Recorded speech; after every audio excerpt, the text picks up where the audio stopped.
नमस्कार, cook with रेणूमध्ये आपले मनापासून स्वागत। आज मी गुढीपाडवा स्पेशल एक पारंपरिक रेसिपी शेअर करत आहे।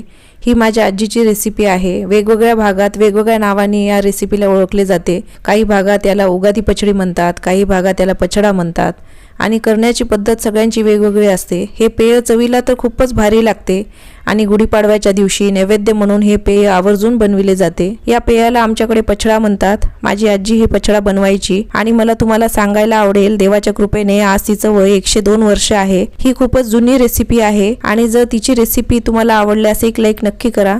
चला तर आपण रेसिपीला सुरुवात करूया। पचडा बनवण्यासाठी वरील सर्व साहित्य आपल्याला लागणार आहेत आणि या रेसिपी करिता नवीन चिंचेचाच वापर केला जातो। मला काही नवीन चिंच मिळाली नाही, त्यामुळे मी जुन्या चिंचेचाच वापर करत आहे। आणि आता चिंच धुवून अर्धा तास आपल्याला हे भिजत ठेवायचं आहे। नवीन वर्षाची सुरुवात असल्याने सर्व काही नवीनच वापरतात, त्यामुळे चिंच सुद्धा नवीनच वापरली जाते। आता यासाठी आपल्याला गूळ लागणार आहे। अर्धी वाटी चिंच मी घेतलेला आहे, त्यासाठी जवळपास 1 वाटी गूळ मी घेतलेला आहे। गुळामध्ये भरपूर पाणी टाकून गूळ विरघळण्यासाठी हे ठेवून द्यायचं। आणि आता या रेसिपी करिता आपल्याला कडुनिंबाची फुले देखील लागणार आहेत। फक्त फुलांचं पोर्शनच आपल्याला काढून घ्यायचं आहे। गुढीपाडव्याच्या दिवशी कडुनिंबाची पाने फुले आवर्जून खातात। खूपच महत्त्व असते, आरोग्यासाठी अत्यंत फायदेशीर मानले जाते। एकतरी कडुनिंबाचं पान आवर्जून खातात किंवा फुलांचा वापर करून हे पेय बनवतात आणि शक्यतो नवीन माठ किंवा मातीच्या मडक्यामध्येच हे बनविले जायचे। या सीझन मध्ये बाजारात नवीन कैऱ्याही आलेल्या असतात, नवीन चिंच ही उपलब्ध असते आणि या फुलांचा वापर करून हे शरीराला थंडावा देणारं हे पेय बनवतात। आता अर्धा तासानंतर चिंच ही छान भिजलेली आहे।